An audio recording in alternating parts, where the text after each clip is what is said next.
History is a long road paved with the footprints of those who have tried to live with virtue. And though the names change, the path remains the same. Marcus Aurelius walked it in the shadow of Roman columns, with the weight of the empire pressing on his shoulders, but the stones beneath his feet are the same ones we tread today. It is the path of the unbroken mind, the refusal to be conquered by circumstances, the discipline to live in harmony with reason. If Marcus taught us anything, it is that life will test us in ways we cannot predict. The storms will not ask our permission before they arrive. The losses will not consult our calendar. The betrayals will not wait for us to be ready. We will be struck, shaken, and pushed to the edge of our endurance.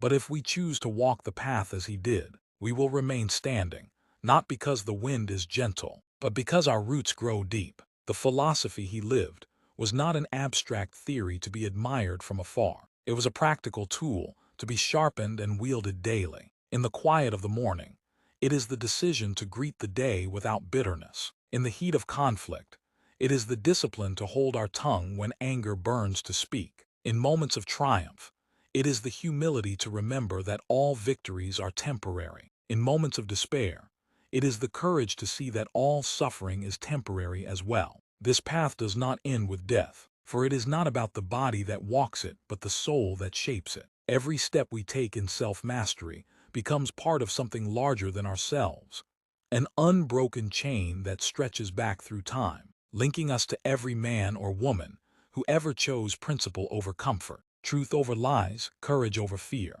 Marcus Aurelius is not gone, because his example still breathes through the lives of those who study him, through the decisions we make in the unseen corners of our day, through the quiet victories of thought and action that no one else will ever applaud. The world we live in now is faster, louder, more distracted than anything Marcus could have imagined. Yet the same virtues apply with equal force, perhaps with even greater urgency. For in a time when so many are lost in noise, the ability to be still is an act of rebellion. In a time when so many are driven by outrage, the ability to be calm is a mark of strength. In a time when so many chase the temporary, the choice to live for the eternal is a declaration of independence. We do not need to be emperors to rule our minds, nor philosophers by profession to live with wisdom. We need only the willingness to walk the unbroken path, one step at a time, knowing that the destination is not a place but a way of being. And if we keep walking as Marcus did,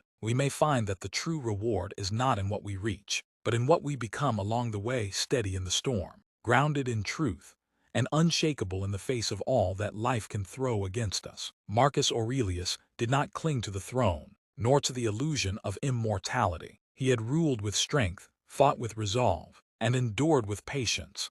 Yet he knew that even an emperor is only a guest in this world. Death would come for him as it comes for all, not as an enemy, but as a natural part of the order he had long studied and accepted. His body would return to the earth, his name to the stones of history, but what he had lived for would remain.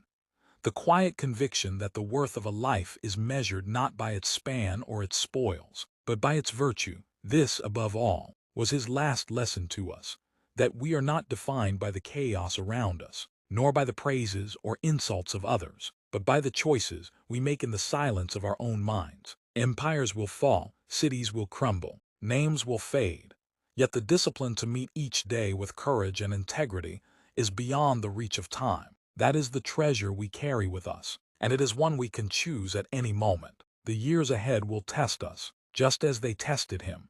We will lose what we love, we will be misunderstood, we will be tempted by comfort, and we will be struck by grief. But if we remember Marcus's example, if we anchor ourselves in the unshakable center of our own reason and virtue, then no force in the world can truly harm us. We can live without fear, because we have nothing to hide from ourselves. We can act without hesitation, because we measure our steps not by applause but by principle. And when our own final day arrives, we too can meet it without trembling, knowing that we have walked the path with honor, and that the light of our example may guide others long after we are gone. For the Stoics' victory is not in conquering lands, but in conquering the self, and in this, Marcus Aurelius remains undefeated. Marcus Aurelius is remembered as the philosopher-king, the man who ruled Rome with wisdom and dignity. Yet behind the marble statues and the pages of his meditations was a life marked not by comfort, but by relentless trials.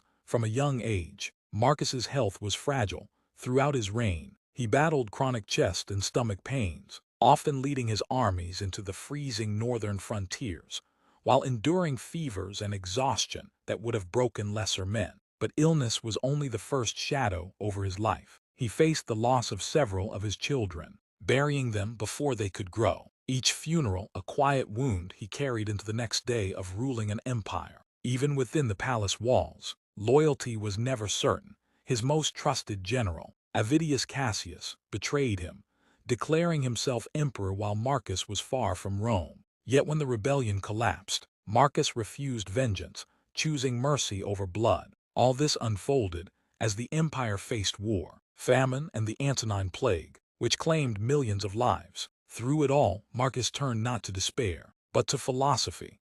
He reminded himself daily that pain, loss, and betrayal were part of the human condition, not curses to be escaped, but trials to be endured with virtue. His greatness did not come from the absence of suffering, but from his unshakable decision to meet it with courage, patience, and mercy. And that is why, centuries later, his words still speak not just to rulers, but to anyone carrying burdens unseen. The weight of the crown. When Marcus Aurelius ascended to the throne of Rome in 161 AD, it was not the fulfillment of a dream, but the acceptance of a burden. From the outside, the emperor's life seemed to be paved in gold, palaces, servants, power over the known world. But for Marcus, the crown was not a prize. It was a test.